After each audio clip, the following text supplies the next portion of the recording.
On करेंगे, on करने के बाद नल चालू करेंगे तो अभी पानी नहीं आ रहा है। अभी स्टार्ट करेंगे तो स्टार्ट करने पे पानी आ रहा है।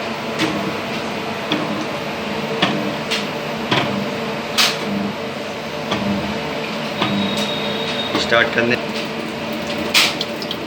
ऐसा ही पहले मशीन ऑफ करते थे तो पानी आता ही रहता था। अभी नहीं आ रहा है। अभी मशीन ऑफ करने पे पानी नहीं आ रहा। अभी दूसरा मोटर चेंज करें नया तो प्रॉब्लम सॉल्व हो गया। Okay, thank you.